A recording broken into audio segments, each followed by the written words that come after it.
Papo de Porto 013, conectando pessoas e negócios, ampliando horizontes no setor portuário e comércio exterior. Patrocínio Wista Brasil, mulheres fazendo a diferença nos setores de shipping e trading. Lavanderia Johnny Washer, conveniência e qualidade perto de você.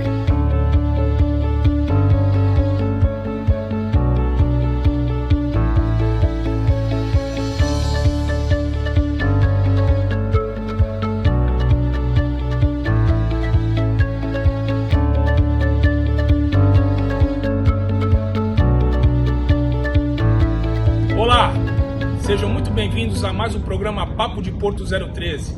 Eu, Luiz Fabiano, serei seu anfitrião nesta próxima hora. Mas não estive sozinho ao longo de 2025. Estive com convidados para lá de especiais, amigos que fiz da minha vida profissional. E com grande satisfação, eu trago a vocês aqui um resumo da retrospectiva do ano de 2025.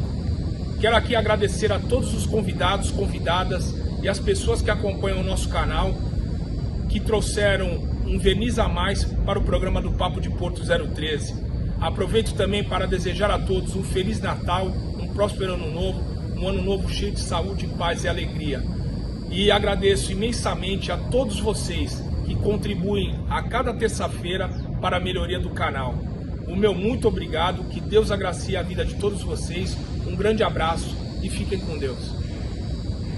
Pensábamos que la iba a poder utilizar la administración Biden, pero desde el principio el presidente, la comunicación primera que tuvimos con él, ya hizo oficial que él no iba a utilizar la Taft Hartley esta, que el último que lo utilizó fue George Bush, que es para sectores estratégicos, para evitar la huelga, obligar a sentar a la mesa y dar 90 días sin posibilidad, creo más o menos, de realizarla.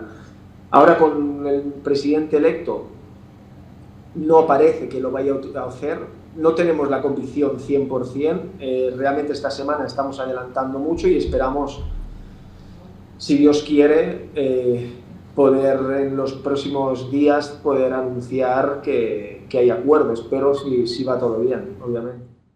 Às vezes, os turistas são mais visíveis do que os marinheiros, que são, às vezes, invisíveis. Né? As pessoas não sabem quem são. E, então, nós estamos procurando ainda um suporte maior. Como o Felipe falou, o foco do Porto é economia. E a gente faz parte também do Porto, do lado social, da saúde mental. Naquela época, em 1900 e pouco, né, tinham muitos marinheiros alemães, tripulantes alemães, que vinham junto nos navios e eles precisavam encontrar uma referência na cidade para pessoas que falassem a mesma língua, pessoas que conhecessem a cultura, pessoas que pudessem dar informações sobre a cidade para eles. Então a igreja ela começou a oferecer o seu próprio espaço para acolher esses marinheiros, né? Eu acho que a maior dificuldade é o start. Por quê? Muitas empresas pequenas não iniciam porque acham que seus impactos são pequenos, então talvez não seja válido depositar uma energia, né? E, na verdade, não. Todos nós somos responsáveis, independente do porte. Então, eu acho que o ponto é o start. E aí, lógico, o planejamento da empresa, o que a empresa espera. Quando você fala de ODS, são 17. Não é possível fazer todos, atender todos. Então, você tem que atender quais são aqueles que realmente são possíveis para o serviço que você presta, né? Então, assim, é isso que você precisa avaliar com base no teu planejamento e cultura. Então, eu acho que o start e começar um passo de cada vez. Eu acho que isso auxilia aí, mas o ponto é o início. Quando a gente projeta o equipamento, a gente considera o maior navio que o cliente vai operar e o menor navio, a variação máxima de maré, né? Para a gente garantir que o equipamento ele tem alcance completo do porão do navio em qualquer condição. Então, se você tem um navio que já está vazio, né, e aí ele precisa buscar essa carga, né, com a maré máxima, então o navio vai estar bem alto. E também, ao contrário, de ele estar na maré mínima e cheio, então o navio vai estar calando mais e ele precisa buscar essa carga. Então ele busca essa carga independente de onde que ela estiver dentro do porão do navio. Com a tendência hoje, né, com o aumento e o grande número de ataques cibernéticos que a mídia, né, divulga aqui pra gente, despertou uma atenção muito grande, até porque o porto de qualquer país ele é estratégico, né, tanto para a economia quanto é estratégico porque é a linha ali que separa o inimigo, enfim, né, só para elucidar o caso. Então, com o passar do tempo, foi se dando uma importância maior, né, e foram ali olhando ali e fazendo alguns investimentos, né, para elevar a maturidade e a cultura de segurança, de cibersegurança, né, nesse segmento. Então o que a gente via no passado, né? A gente via muito ausência de procedimento, falta de tecnologia específica para proteger esse segmento, né? E falta de profissionais também, né? Até porque era algo muito novo, né? O trabalho a bordo ela consiste em 12 horas, né? E ele precisa ter um descanso mínimo de 10 horas.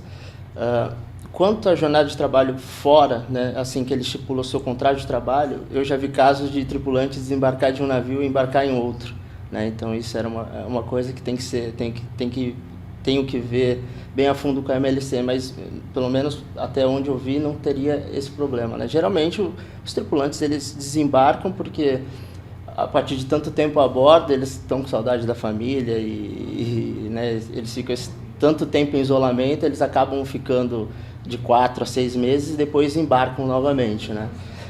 Mas já tive casos de pegar tripulante desembarcando de um navio e embarcando em outro navio em outro porto, né? Então, não sei ao certo se ela tem ela pede um descanso obrigatório, né? Isso vai depender de empresa para empresa que contrata, né? A minha proposta é que a gente faça um projeto, eu estou trabalhando nele, tá? Que é um projeto que utiliza a interligação Anchieta Imigrantes para fazer um grande pátio gigantesco de controle de caminhões, triagem de caminhões, serviços para os caminhoneiros, controle com relação aos agendamentos na ligação Anchieta Imigrantes. É uma coisa para a gente conversar com a autoridade portuária e conversar com a Ecovias. Tá, aquela que detém a concessão. Exatamente. Né? Então, entre aquelas duas pistas da interligação, acho que tu está imaginando isso aí, né? Naquelas duas pistas da ligação Anchieta Imigrantes, nós concentraríamos o setor de triagem de caminhões agendados e não agendados. Agendado, ele vai estar numa fila. Ele vai entrar na cidade. Ou não está agendado, ele vai entrar na programação e a central de controle vai dizer quando que ele vai descer a serra. Esse marinheiro formado uma vez passado do nível 1, 2 e 3, ele pode ter uma progressão de carreira no nível de aquaviário nível 4. Mesmo em águas interiores, em Brasília, uma vez comandando uma embarcação, após 2 anos embarcado, eu tenho como fazer uma solicitação à Capitania Fluvial de Brasília para me ascender de carreira marinheiro fluvial de convés nível 4. Ele vai se equiparar mais ou menos ao mestre Amadura.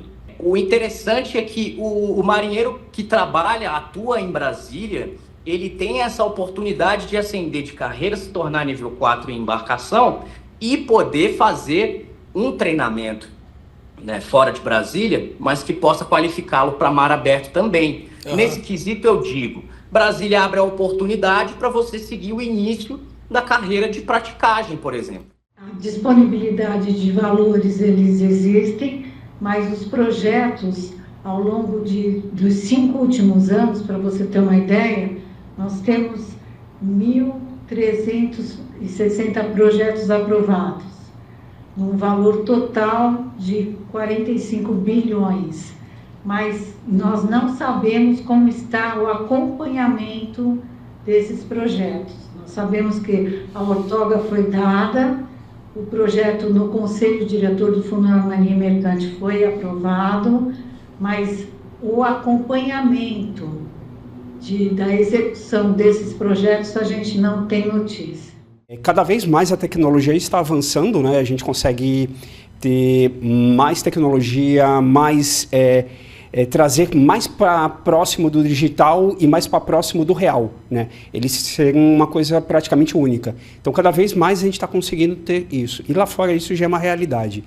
Aqui nos portos brasileiros a gente está começando está engatinhando nessa digitalização, né, nos gêmeos digitais, e é assim, para mim isso é uma tendência, é um caminho que vai favorecer, vai ajudar o mercado, vai ajudar aos trabalhadores, vai ajudar todos os envolvidos. Porque é uma tecnologia que vai facilitar. Você vai ter mais controle, menos riscos e uma visão muito mais detalhada do que você está movimentando ali do transporte. E com a abertura que houve em 91, aí de repente todo mundo poderia importar. É lógico que não foi de imediato que isso aconteceu. Houve uma crescente, as coisas foram sendo entendidas, mas potencializadas também com a internet, o sistema que nós temos, que é muito bom, o Siscomex, e aí se fez necessário fazer um controle mais eficiente, mais eficaz, até porque você não pode deixar de produzir num país da nossa magnitude, com essa grandeza que o país tem, coisas que aqui já eram produzidas e bem. Então nós somos referência mundial em vários segmentos do nicho têxtil, desde cama, mesa e banho, né, setor de jeans e outros mais. A gente sempre exportou, sempre foi uma referência bem vista lá fora, e a gente não podia correr risco de perder sendo feito da forma como estava sendo feito. Pela Previc, pela Superintendência de Previdência Privada Complementar, ela teve que fazer a intervenção do Porto, porque o Porto não tinha mais condição de bancar os benefícios de todos os participantes dos portuários que eram assistidos, né? E era muito difícil para as empresas manterem em seus quadros os funcionários extremamente qualificados. Havia uma predisposição no início da carreira de prestar concurso, e aí se oferecia o fundo de pensão para se manter a pessoa ali, né, vinculada a uma determinada empresa. Tem viúvas, tem aposentados, e tem ativos, e tem um pessoal que saiu há 4, 5 anos atrás porque ia ter um aumento no portos grande e que muitos não iam poder pagar.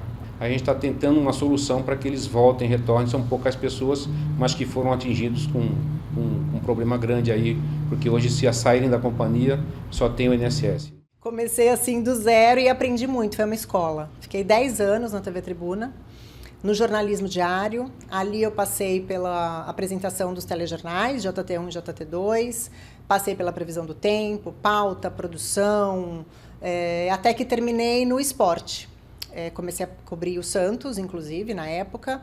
Estava entrando muito no Globo Esporte, viajando com o time, fazendo a cobertura mesmo do time diariamente.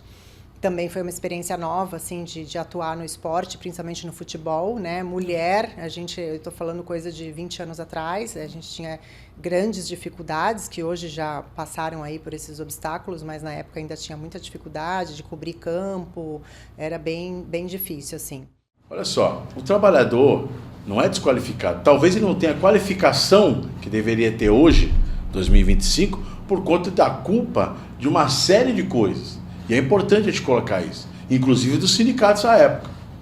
Então, o que devia ter sido feito na época que o CAP era deliberativo, que tinha toda aquela questão que foi criado, os órgãos que foi criado, né? Deveria ter feito o que foi deliberado naquele momento, que era criar um fundo para treinamento dos trabalhadores. Hoje nós teríamos um trabalhador envelhecido, sim, mas qualificado conforme o tempo se necessita.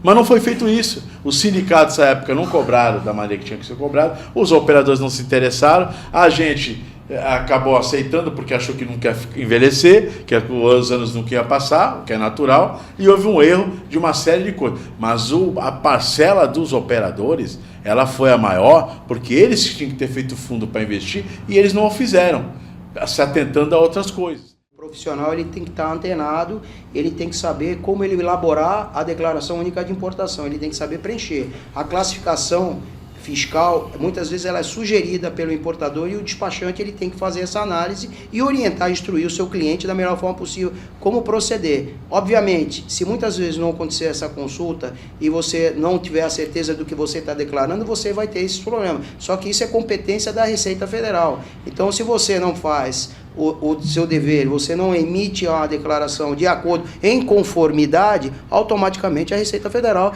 ela vai pedir documentos, vai exigir, vai solicitar esclarecimentos. Isso compete à Receita Federal. Então, O que a gente sempre pede e orienta, que a gente trabalhe de forma transparente, com transparência, que dê, assim, legalidade no processo, preenchendo da melhor forma possível para minimizar esses impactos e esse tempo.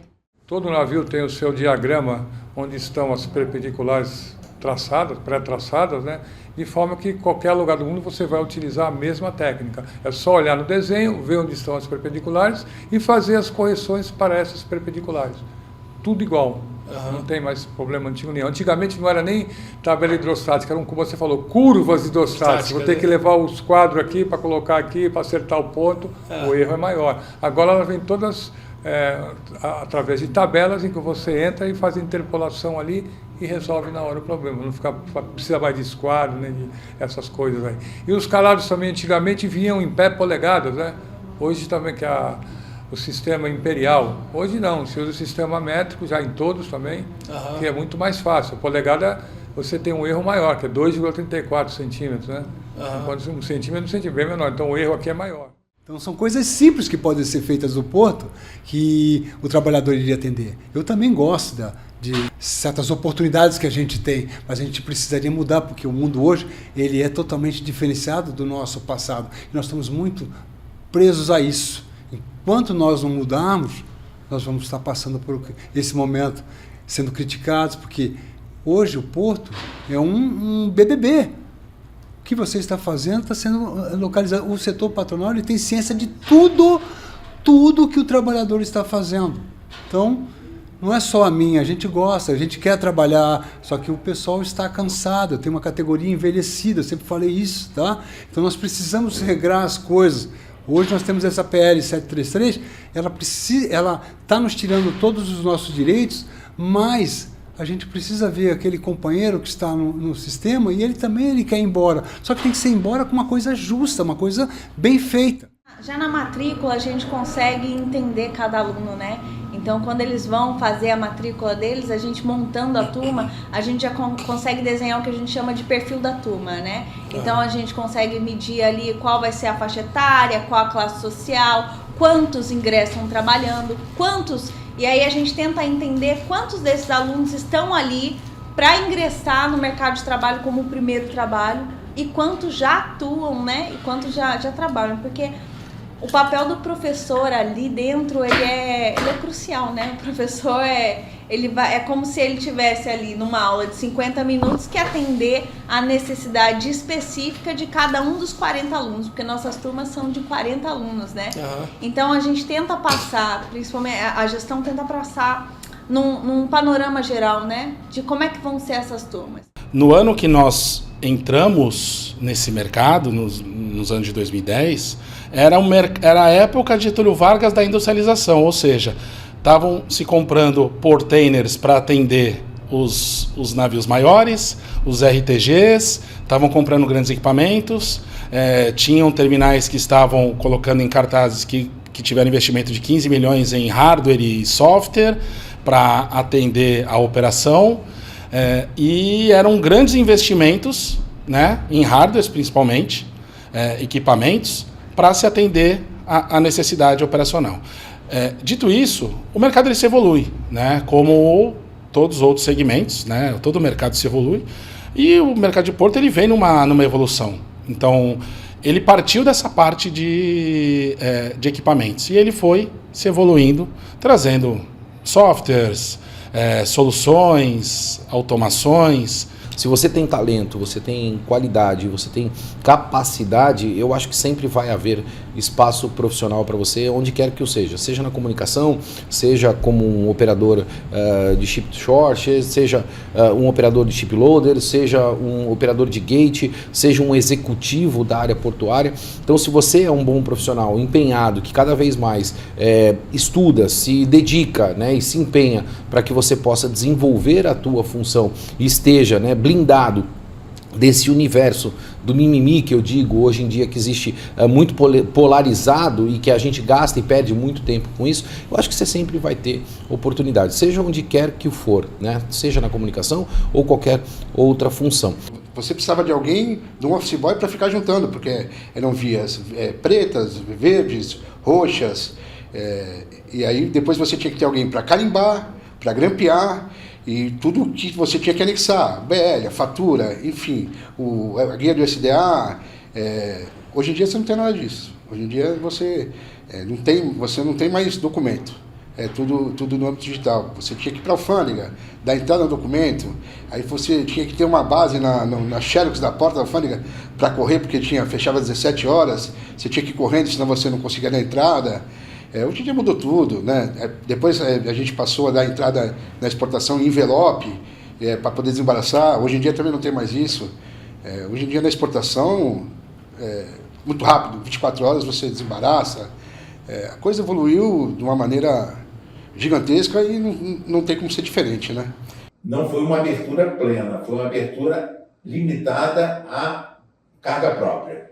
Você pode trazer os insumos para o seu produto e você pode exportar o seu produto acabado, isso aí tudo. Então, começamos aquilo. Então, eu vejo que o Brasil foi pioneiro nisso, mas depois a Inglaterra aperfeiçoou o modelo e hoje nós estamos exatamente neste modelo inglês. E a gente viu que nós estamos aqui no Brasil já com iniciativas, o Porto do Pecém vai ser o primeiro terminal a ter o OBS instalado, funcionando, e com uma energia toda limpa. Eles fizeram uma licitação, o pessoal da Casa dos Ventos ganhou, e vai ser uma energia eólica, né? Ou seja, toda a energia do OBS vai ser fornecida pela energia eólica da Casa dos Ventos, que vai ser ligada, vai ter a possibilidade de ligar os navios. Então, a gente sabe que determinados produtos, como um exemplo, um cloreto que chega, dependendo do navio que você vem, você tem um cloreto pool, que aí são outros importadores. Mas quando você tem um produto teu para trabalhar, aí você envolve a qualidade, que vai vir trazendo a questão de todo aquele cuidado com o meio ambiente, tudo como é que vai ser armazenado, e tem a parte do próprio armazenamento, que aí é um setor que a gente tem também, que ele vai olhar, vai ver o quanto tem, o quanto, quanto precisa tirar, se vale a pena eu armazenar esse produto, não vale. Então é esse trabalho aí que eles fazem para ter essa segregação desse produto, entendeu? O sistema perfeito é aquele sistema que foi desenvolvido para aquela operação. Só que nossas embarcações, em geral, elas são desenvolvidas para, principalmente quando você fala em offshore, né, o apoio marítimo, né, até mesmo, muitas das vezes, o apoio portuário, né, onde você tem navios de vários portes e tipos atracando naquele terminal. Muitas vezes essas embarcações precisam ser adaptadas. Uhum. E aí você tem um problema. Porque essa adaptação ela não entrou no projeto lá atrás, né? E ela precisa entrar no projeto agora. Bom, é uma ciência, tá? A manutenção baseada na confiabilidade é uma ciência que exige muita interação e exige também uma noção em que, às vezes, os parâmetros não são parâmetros claros. Um pouco diferente do container, eu costumo dizer isso, navios focados em transporte de caminhões, cargas, maquinários e carros. Você pode imaginar que o número de players, ou shippers, ou embarcadores, é muito menor. Então, a solução para o RoRo, ele tem uma facilidade de ser flexível, né? Então, eu não tenho uma solução padrão para todos os casos. Eu preciso discutir com meus clientes, com as montadoras principalmente, e entender como isso impacta cada montadora, o fluxo de cada montadora, para ter uma solução bem customizada para cada um. Eu não consigo dar uma resposta. O container, ele é meio liner, né? É quase um trem, né? Que tem rotas fixas e portos fixos. O RoRo é diferente. Eu tenho poucos players, então agora está na hora de estar mais perto do meu cliente, entender a demanda dele, entender como isso impacta em cada cliente e achar soluções customizadas para cada um desses, né? Ela também é uma atividade de apoio, com certeza, necessária, mais até do que apoio portuário, enfim. Hoje ela já é uma das atividades, inclusive, dentro das premissas portuárias, dentro das autoridades, tem um custo elevado, um custo significativo, e ele precisa estar previsto ao longo do período, ao longo dos anos aí que a gente tem estabelecido como programado para o porto. Então, não vejo necessariamente como algo como um apoio portuário, mas já faz parte daquilo que a gente entende hoje, por exemplo, de 2000 para cá, né, desde que a gente teve a instituição das dragagens contínuas, de que há essa necessidade. Então, ela já está como qualquer outro projeto que precisa estar acompanhado para que exista uma licença de operação, né? o que a gente chama de uma LO. Então, para que a gente tenha continuidade, tenha as condicionantes, enfim, isso precisa estar sendo atendido, então já faz parte aqui da nossa rotina, seja aqui em Santos, seja em qualquer outro lugar, não no Brasil, mas no mundo também. Quando eu iniciei na operação portuária, nós trabalhávamos ainda com uma moega convencional, né? E aí a Comport, ela foi a pioneira no Porto, então ela a partir de 2009 foi a primeira empresa no Porto de Santos que trouxe uma moega ecológica. E aí essa moega ecológica, em 2011 aproximadamente, foi liberado pela autoridade portuária a gente iniciar com essa moega ecológica no Porto de Santos. Então nós fomos os pioneiros a trazer essa moega, onde tinham sistemas de sucção, onde não dispersa pó para o meio ambiente. Então, lá em 2011, onde ainda não tinha tanta força essa parte de meio ambiente, a gente já trouxe isso para dentro da nossa operação, né? O burnout, né, o que está sendo tão falado, que é a doença ocupacional do milênio, que com tantas informações, com tanta pressão, com tanta instabilidade, ou seja, contrata, manda embora, você nunca é estável na sua profissão, dentro da sua atividade. Então, tudo isso faz com que você tenha uma pressão muito grande e aí vai respingar onde? Na sua parte mental. Então, claro, todo esse excesso de informação, a gente tem muita facilidade hoje em buscar informações. E as informações que a gente busca nem sempre são as corretas. Então, por que hoje em dia tem se falado tanto em buscar os profissionais corretos? Porque a informação a gente tem de todos os lados, mas essas informações, elas estão corretas? Mas assim, um tarifaço de 50% imposto pelos Estados Unidos, hoje, para o açúcar em si, não vai influenciar tanto, porque é cerca de 3% só do nosso mercado que vai para lá. Só que se a gente for pensar isso a longo prazo, como você disse, se nós não tivermos uma política de atuação mais ativa, no sentido de diplomacia para abrir novos mercados, a gente pode, a longo prazo, ir perdendo esse mercado que é uma potência. Então você me adianta 250 ou 220, ela pega esse dinheiro, utiliza para outros fins, e ao longo de 12 meses ela vai enrolando o cliente, dizendo, não, eu vou entregar o teu açúcar, Ao término dos 12 meses ela não entrega o açúcar, ela devolve a carta de crédito para a pessoa, ela fez um dinheirão com a carta de crédito daquela pessoa. Então, na verdade, vender açúcar se tornou, para essas pessoas, obviamente, uma atividade secundária, porque a atividade primária deles virou uma atividade financeira.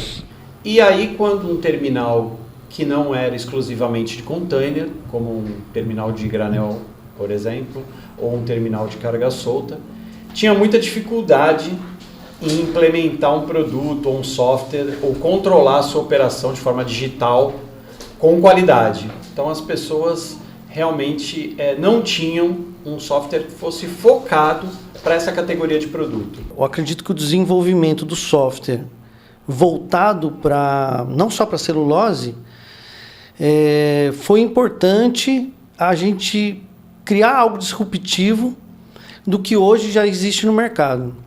Então, tem uma abordagem assim muito dinâmica, é um software leve, as pessoas gostam de usar, né? A aderência do usuário é muito importante. Eu acho que eu preciso aprender bem mesmo, ter aquela confiança de trabalhar na máquina para poder ir para os equipamentos esses mais complexos, que eu acho que é uma responsabilidade muito grande. Não que as outras não sejam, mas ali a responsabilidade é muito maior, porque tem muito mais pessoas em volta. Teve o recrutamento interno lá, né? Teve uma provinha teórica, depois a prática, e eles dão um tempo, como sombra, né? Com sombra ali te acompanhando, vendo como é que você está, dando as dicas. Aquela paixão pela máquina dá uma facilidade de aprender.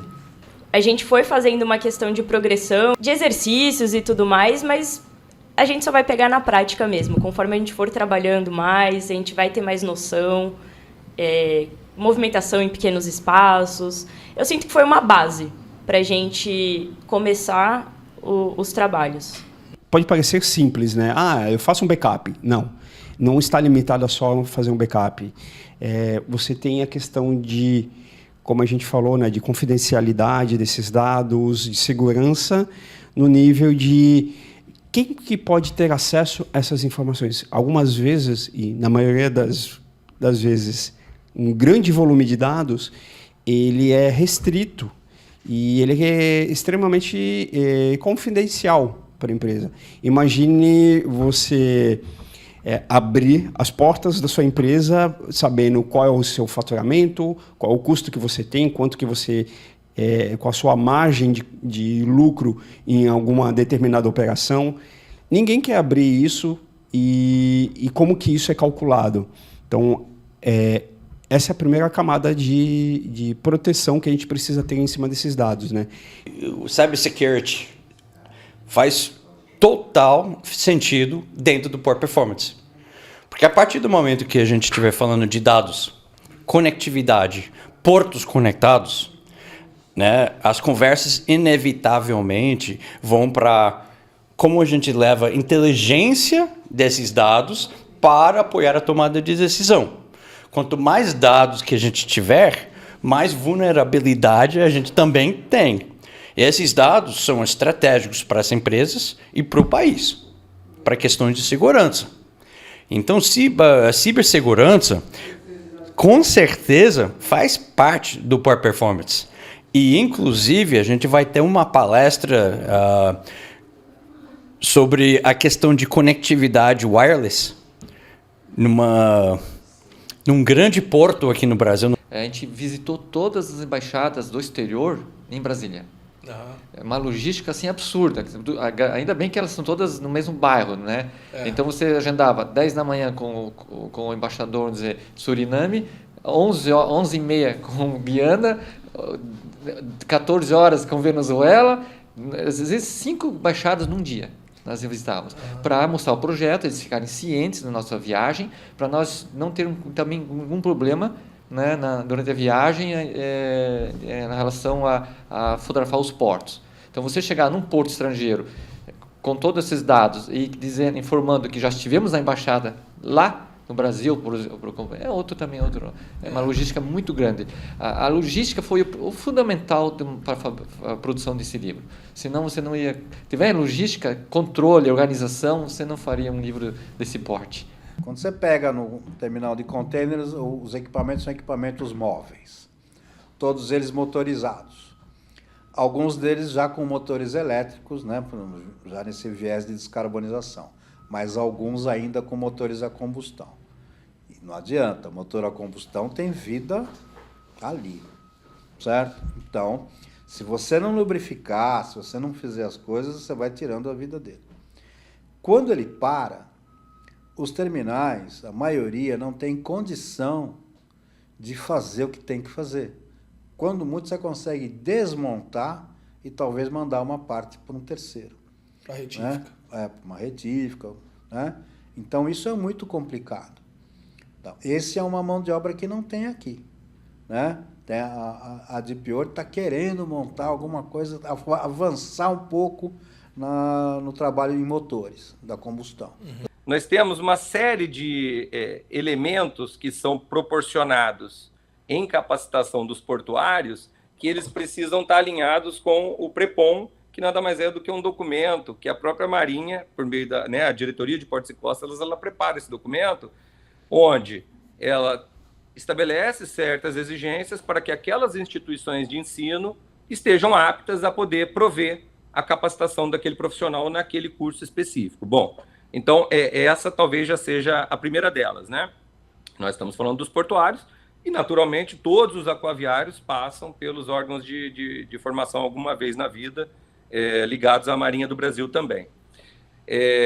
Mas você está falando de aspectos do dia a dia. Então, os aspectos do dia a dia, você não tenha dúvida de que a gente vai precisar enxergar esse funcionamento do ambiente portuário por uma perspectiva de segurança. Ele foi desenvolvido para áreas que, às vezes, o sinal de telefonia não é tão bacana, né? Então, se cair a conexão, quem estiver conferindo aquela unidade não precisa interromper o trabalho. Ele consegue continuar trabalhando aquelas informações são armazenadas localmente e a hora que tiver a primeira conexão vai jogar para onde tem que jogar, seja API, seja para outro sistema, seja para o banco de dados dele. Então isso a gente já fez pensado numa operação portuária, por exemplo, né? Uma outra questão que eu acho bem interessante também é a capacidade de reconhecimento de objetos como um todo, né? Essa questão que eu comentei de diferenciar volume, né? Entender a proporção daquele volume, ou de repente indo até um pouco mais longe, um lacre rompido, que de repente passou ali da visão numa conferência presencial, passou batida, a gente sabe que é de suma importância que isso esteja relatado, a gente consegue já identificar aquele lacre rompido, registrar aquilo. O assunto foi evoluindo, algumas empresas investiram, especialmente empresas europeias e também asiáticas, investiram em lançamentos de embarcações de carga, que foi o meu maior interesse, porque pensei o quanto de espaço se poderia realmente se economizar no sentido de poder colocar carga ao invés de transportar a tripulação e, com isso, poder trafegar em determinadas áreas também que não seriam tão recomendáveis, vamos dizer, para humanos trafegarem.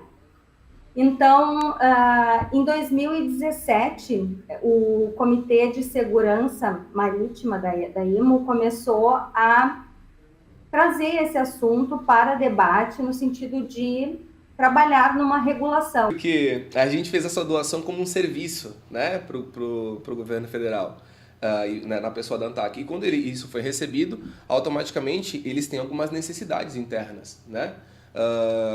Dentro dessas necessidades específicas com relação a essa aplicação, a gente dá essas manutenções e atualizações quando eles precisam. Então, por exemplo, nós tivemos 3 grandes atualizações. Então, primeiro ela se chamava o ICPI, tinha as suas necessidades, tiveram essas 2 grandes atualizações, né, que a gente coloca como uma grande atualização, e depois veio a questão do ROIP, né, que é o Registro de Ocorrência de Incidente de Proteção, que aí entra a parte do security que você comentou. Então, a gente entrou em conversas ali com a Comportos, né, na pessoa do Dr. Marcelo João, queridíssimo, assim, sempre recepcionou a gente super bem, um cara de bastante fibra, assim, que gosta de ver as coisas acontecerem, tem essa visão tecnológica.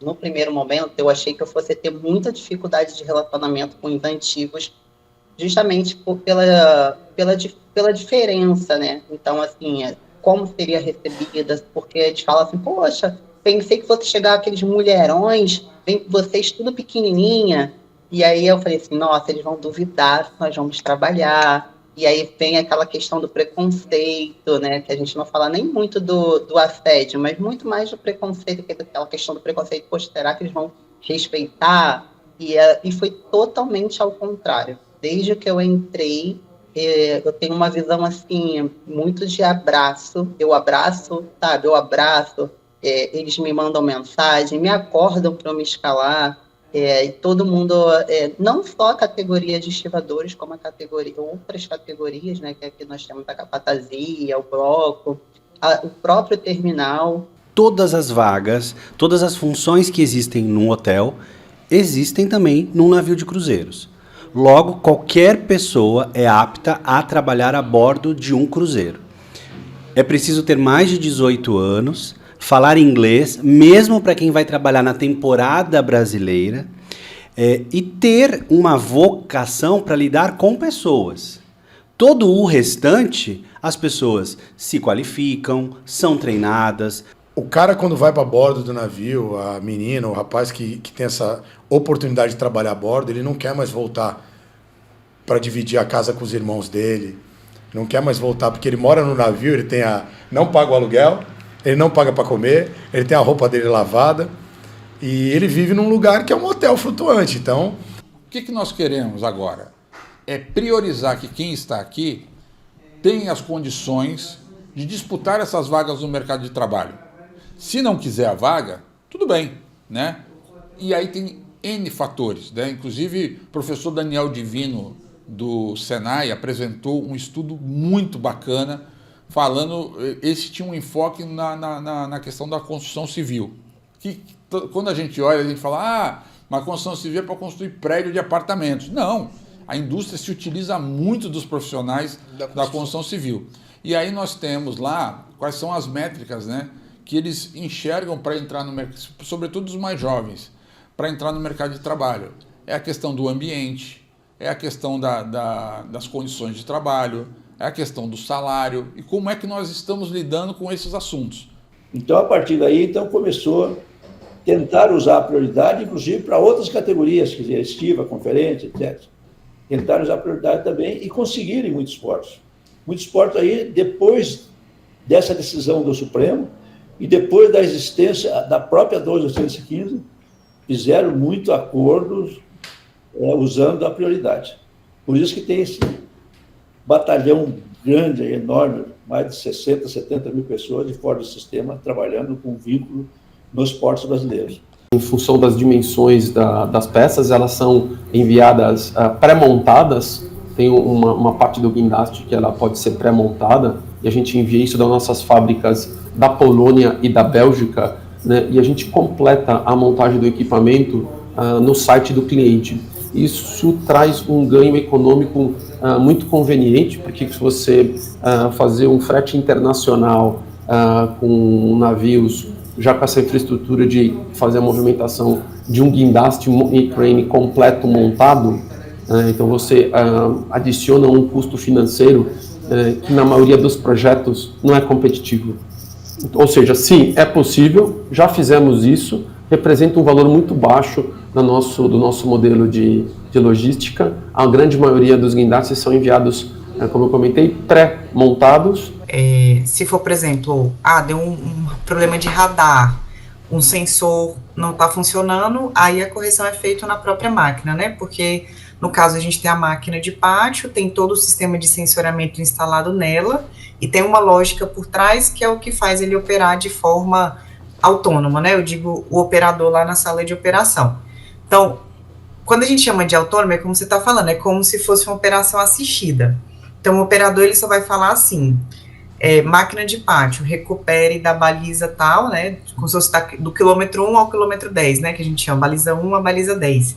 E a máquina, todos os movimentos que a máquina para fazer a operação, ela gira, ela, né, eleva, ela translada, então ela fica fazendo esse movimento para recuperar. E todos esses movimentos, eles são automáticos. Então, o operador, ele só dá esse comando, é de 1 a 10, e a máquina, ela vai recuperando, e o operador vai literalmente assistindo. É isso. Sabe? Então, muitas vezes, não é produtivo realmente essa conversa. Eu sei que eu sou um profissional, eu já recebi vários feedbacks, e quantos processos seletivos, nem feedback eu recebi, você também provavelmente já deve ter visto isso.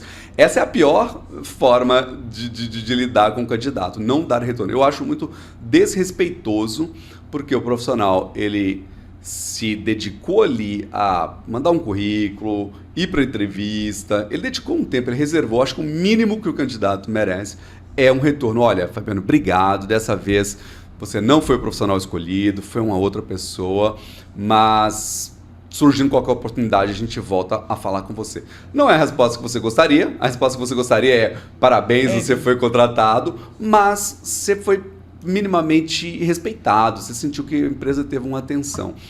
Isso eu acho que é o mínimo, sabe? Existe, claro, situações onde o próprio estivador, ele não é o dono do navio, mas ele usa o guindaste do navio para fazer a operação. Sim, esse guindaste vai ter cobertura do operador. Se ele causar qualquer dano ao guindaste, qualquer coisa que acontecer ali, se for de responsabilidade do meu estivador, do meu operador portuário, eu pago na minha pólice. Mas eu não listei esse navio na minha pólice. Não tem problema. O importante é que a culpa foi sua. Agora vamos supor, esse aço já tinha um desgaste, já não tinha manutenção, então não foi culpa minha, o navio já veio, né? Ele já veio com problema. Aí quando é nessa situação, aí tem um seguro de casco para isso. Existem alguns seguros, né, dentro do operador. Então você tem o seguro de operador portuário, aí você tem o seguro de casco marítimo, que é do navio, e você tem um seguro de P&I ainda, que é um seguro que é um RC, só que do navio, né? Com a poluição, é um RC bem amplo, que o pessoal faz lá fora, tem os clubes. Hoje a gente já vive uma situação de colapso no sistema portuário diz respeito à movimentação de containers, né? Como eu falei, tem coisas que eram impensáveis há alguns anos atrás. Antigamente, terminais, eles lutavam comercialmente para atrair os armadores, hoje tem terminal recusando escala porque não tem mais capacidade de receber navio, né? Outra característica dos terminais de container é que eles operam com janelas de atracação, né? Porque os navios de container, eles atuam em linha, né? Então eles vão parando de porto em porto, como se fosse um ônibus, né? Que tem lá o trajeto dele fixo. Então, ele se atrasa muito numa escala, ele perde a próxima, isso quebra todo esse ciclo dele, todo esse trajeto dele. Então, os terminais, eles trabalham com janelas, o navio tem ali um horário reservado onde ele vai chegar, operar e sair.